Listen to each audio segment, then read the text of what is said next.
बहुत समय पुरानी बात है। किसी राज्य में धर्मानंद नाम का एक राजा रहता था। राजा ने अपना राज्य पूरी तरह खुशहाल और समृद्ध बना रखा था। राजा अपने राज्य की सभी प्रजा को हमेशा सुखी रखने का पूरा प्रयास करता था। अपने राज्य की प्रजा को अपने परिवार की तरह समझता था। राजा अपने राज्य पर किसी प्रकार का संकट आने से पहले ही उसका समाधान निकाल लेता था और प्रजा को कानों कान खबर तक नहीं पहुंचती थी। राजा हर निर्णय प्रजा के हित में ही लेता था। राजा की ईमानदारी और बुद्धि की चर्चा दूर दूर तक फैली हुई थी। दूसरे राज्य के राजा भी उसकी तारीफ करते थे। वे उन प्रजा को नसीब वाले समझते थे, क्योंकि उन्हें इतने होशियार और धर्मी राजा मिले। उनके राज्य में किसी भी प्रकार की समस्या आने से पहले ही उन्हें पता चल जाता था और वे उस समस्या का हल आसानी से ढूंढ लेते थे। एक बार रात को राजा सोया हुआ था। वह गहरी नींद में थे।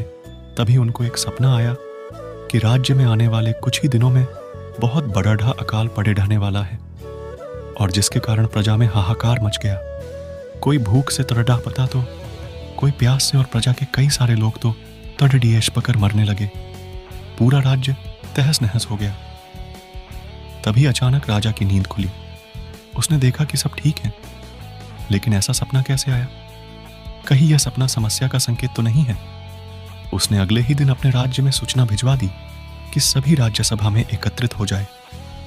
अगले ही दिन प्रजा राज्य में एकत्रित हो गई और राजा ने भविष्य की समस्या को बताया और साथ ही उसका समाधान भी बताया।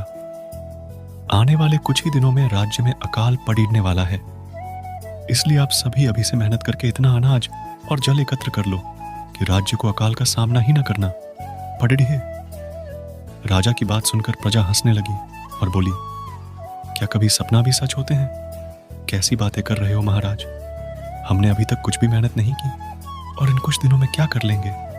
सपने सच नहीं होते हैं और कोई अकाल नहीं पड़ी रहने वाला है। किसी ने भी राजा की बात पर ध्यान नहीं दिया और वहां से चली गए।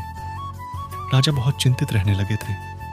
राजा के इस तरह के व्यवहार से प्रजा राजा के दरबार में आना ही बंद कर दिया। सभी अपने अपने घर का छोटा बड़ा कम करके घर में ही रहने लगे। उन्हें लगने लगा कि राजा पागल होने लगा है। अब न जाने क्यों पागल जैसी बातें करने लगे हैं। कहते हैं सपने सच हो सकते हैं और अकाल पड़ ढाने वाला है। लगता है राजा को अब प्रजा से कोई मोह नहीं रहा है। वह हम सबसे मेहनत करवा के अनाज इकट्ठा करवा लेंगे और दूसरे राज्य में अच्छे दाम में बेच देंगे। दिन बीतते गए और सपना सच होने लगा। राज्य में अकाल पड़ा रहने लगा। प्रजा इधर उधर दौड़ ढहती और राजा से सहायता मांगती, लेकिन राजा की भी हालात प्रजा जैसी ही थी। वह कुछ भी सहायता नहीं कर पाया।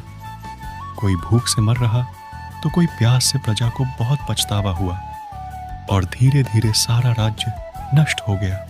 दोस्तों, यह कहानी से हमें यह सीख मिलती है कि जिस तरह कहानी में राजा का सपना सच हुआ है, उसी तरह कभी कभी हमारे भी सपने सच हो सकते हैं। जीवन में हम जो भी कार्य करें उसे अपना कर्तव्य समझकर करें, न कि बोझ। और अगर बात हमारे परिवार की करें तो हमारा राज्य तो हमारा परिवार होता है और उसके राजा हमारे पिता होते हैं और हम सभी उसकी प्रजा होते हैं और प्रजा का कर्तव्य होता है राजा की कही बातों का पालन करना। जिस तरह प्रजा राजा के हित में सोचती है और राजा भी प्रजा का हित चाहता है, उसी तरह हमारे परिवार में भी ऐसा ही होता है। हमें अपने पिता के हित का सोचना चाहिए। जो भी पिता निर्णय लेता है उसे हम सभी कर्तव्य बनता है निभाने का।